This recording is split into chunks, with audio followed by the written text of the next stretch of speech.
आइए प्रिय दोस्तों, मैं आपका जाना पहचाना विनोद गांव बादरी से। तो हमने बहुत वीडियो डाली हैं आपकी सेवा में और आप बड़ा लाड़ और प्यार दुलार देते हैं। देहाती अनमोल यूट्यूब चैनल के सौजन्य से आप लोगों तक पहुंचा रहे बहुत सुंदर कहानी जो महाभारत सीरी है। आज इस कहानी के बारे में आपको बताएंगे कि पांडवों का जन्म कैसे हुआ, पांडव किस तरह से माता कुंती और माता माद्री के बीच में ये पैदा हुए पुत्र। तो चलो विस्तार में देखते हैं।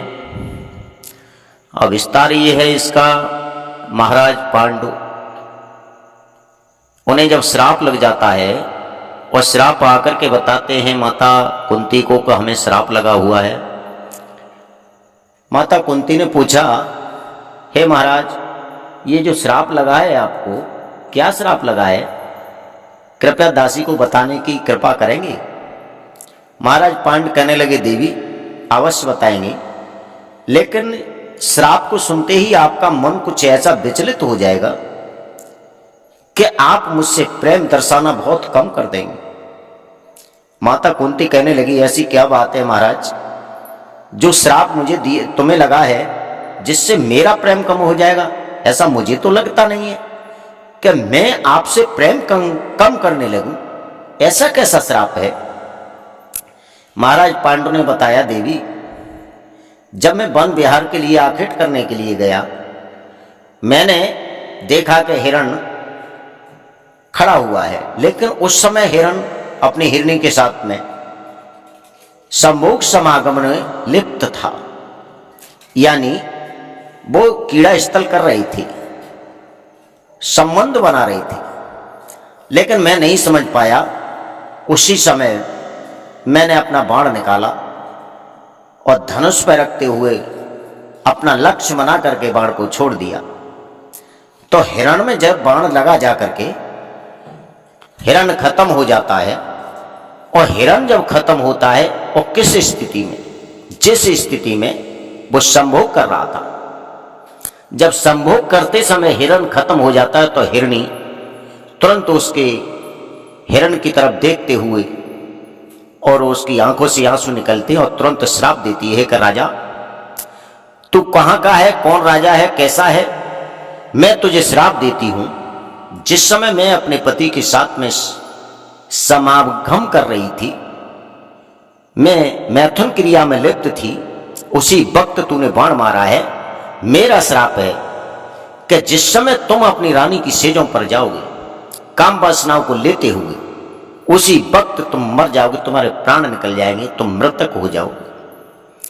और उस हिरणी ने श्राप दे दिया। जब श्राप दिया है कि जब काम वासनाओं का इच्छा प्रकट करोगे, जब रानी की सेजों पे जाओगे, उसी समय तुम्हारे प्राण निकल जाएंगे, तुम मृतक हो जाओगे, मर जाओगे। मेरा आपके लिए ये श्राप है। हस्तिनापुर सम्राट महाराज पांडु ने जब सुना कि हिरणी ने मेरे को श्राप दे दिया है, और वो भी इस स्थिति में दिया है कि जब मैं अपनी रानियों के साथ में समागम करूंगा तभी मर जाऊंगा, तो महाराज को बहुत अटपटा लगा और यहां तक कि इतना झटका लगा, पैरों के नीचे से जमीन धसक गई। महाराज के हाथों से धनुष और बाण छूट जाते हैं। जब धनुष और बाण छूट जाते हैं, हाथ जोड़ करके कहने लगे, हे पशु, हे जंगल के रहने वाले जीव, हे हिरण, मुझे नहीं पता कि इस समय तुम भोग में विलास थे, भोग विलास में लिप्त थे। अरे मैं नहीं जान पाया, लेकिन मैं क्षमा चाहता हूं, मेरी गलती को आप माफ कर दो। हिरणी कहने लगी, आप ही बताइए महाराज, कौन आपकी गलती को माफ कर सकता है? अरे मैं कैसे कर सकती हूं आपकी गलती माफ? अब तो जो मेरी आत्मा से आवाज निकल गई वो निकल गई, मैं उसे माफ नहीं कर सकती। इतना कह करके हिरणी वहां से चली जाती है। महाराज घोड़ा पे सवार होते हैं, हस्तिनापुर आ जाते हैं। जिस सारी कहानी रानी कुंती को सुनाते हैं, माद्री को सुनाते हैं।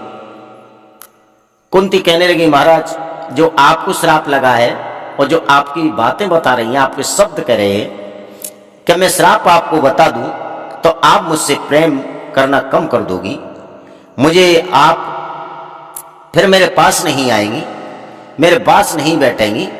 ये बिल्कुल सत्य आपने कहा है कि ये श्राप ही ऐसा है कि अगर हम विधवा वैधव्य कारण से बचना चाहती हैं, विधवा होने से बचना चाहती हैं, तो आपसे प्रेम हमको कम करना पड़ेगा। ये महारानी कुंती ने कहा था कि अगर हम विधवा न रहें, विधवा न होने से बचें, तो महाराज आपसे हमें प्रेम बहुत कम करना पड़ेगा। ये सत्य, ये श्राप इस तरीका का, इस ढंग का है कि अगर हम तुमसे प्रेम करेंगे, प्यार करेंगे और आपके पास बैठेंगे, आप जब किसी तरीका से हमारे साथ भोग करेंगे और उसी दिन हम विधवा हो जाएंगे, तो इसलिए हम हकीकत में आपसे आज से प्रेम नहीं करेंगे। ये कुंती ने कह दिया। महाराज हस्तिनापुर नरेश महाराज पांडु वहां से चलते हैं, राजा थे, कचहरी लगाते हैं, सबको सुनाते हैं। सब ने विशेष दुख मनाया कि हमारे महाराज को, हमारे सम्राट को श्राप लग गया है।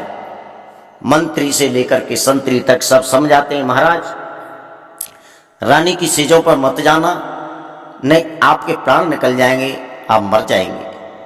महाराज पांडु कहने लगे, कहते हैं नहीं जाऊंगा, आप चिंता मत करिए, मुझे अपने प्राणों की रक्षा करना विशेष जरूरी है। रोजाना बातें चलती हैं। भक्तों जब महाराज का समय नजदीक आ गया तो महाराज ने कचहरी को चलाते चलाते, लोगों की समस्याएं सुनते सुनते, जब ज्यादा समय हो जाता है और ज्यादा समय हुआ तो उन्होंने, उनका एक नियम और था भक्तों, मैं आपको बताऊं, उनका ये नियम था कि सूर्य अस्त होने से पहले भोजन कर लेती थी। एक दिन ऐसा हुआ कि लोगों की समस्या सुनते सुनते उन्हें समय ज्यादा हो गया कचहरी में, तो जो भोजन का जो समय था वो तो खत्म हो गया, सूर्य अस्त हो गया। जब सूर्य अस्त हुआ है तो महारानी कुंती ने कहा कि महाराज हमारे अब भूखे सो जाएंगे, इनके लिए तो हमें कुछ करना पड़ेगा। तो अपनी छोटी बहन, यानी अपनी छोटी सौत कह लो या छोटी बहन कह लो, महाराज पांडु की दो पत्नी थी, बड़ी कुंती थी, छोटी माधुरी थी। तो माधुरी इतनी सुंदर थी कि अगर अंधेरे में वो खड़ी हो जाती तो रोशनी हो जाती थी, लाइट हो जाती थी, विशेष लाइट, जैसे सूर्य जैसी लाइट। ऐसा उनका शरीर चमकीला था। भक्तों कुंती कहने लगी हैं अपनी माधुरी से, माधुरी तुम्हें नहीं पता महाराज ने अभी भोजन नहीं किया है, आपका शरीर इतना सुंदर है, इतना चमकता है कि अगर ऊपर वाले अट्टा पे जाकर के खड़ी हो जाओगी तो महाराज को यह मालूम पड़ेगा कि अभी सूर्य अस्त नहीं हुआ है, तो वो भोजन कर लेंगे। ये पतिव्रताओं के लक्षण होते हैं। एक तो नारी वो होती है, आदमी भोजन करे या न करे, कुआं में जाए चाहे कुछ भी करे, उन्हें कोई लेना देना नहीं है। एक नारी वो होती है जिसे सुलक्षणी और लक्ष्मी कहते हैं, अच्छे विचारों वाली कहते हैं, कि जब तक उसका पति भोजन नहीं कर लेता तब तक वो भोजन से हाथ नहीं लगाती है। जब तक उनका पति भोजन न कर लेगा तब तक उनको ये लगता है कि मानो हमने भोजन किया नहीं है। एक नारी वो संसार में है, अपने पति से परस्पर लड़ती है, अपने पति को बार बार टेंशन देती है, अपने पति से बार बार आभूषण धन की इच्छा प्रकट करती है, अपने पति से बल की इच्छा करती है, अपने पति से वैभव की इच्छा करती है। एक नारी वो है इसी संसार में, वो किसी की इच्छा नहीं करती, केवल अपने पति के चरणों की सेवा करती है। और जो नारी अपने पति के चरणों की सेवा करती है उसकी दुनिया में कोई चीज खाली नहीं रहती, उसे सब कुछ मिलता है। इस बात को हम नहीं बता रहे, हमारे हिंदू धर्म बताता है, सनातन धर्म की पुस्तकें बताती हैं। वो नारी कभी जीवन में भूखी नहीं रहती, प्यासी नहीं रहती, किसी बात की चिंता नहीं रहती, जो अपने पति के चरणों की सेवा करती है। जैसा पति लाके दे देता है वैसा ही खा लेती हैं, जैसा लाके दे दे वैसा ही पहन लेती हैं, जैसा मिलता है उसी पे निर्भर रहती हैं। ऐसी नारी कहीं कहीं होती हैं और कभी कभी होती हैं और बहुत थोड़ी होती हैं।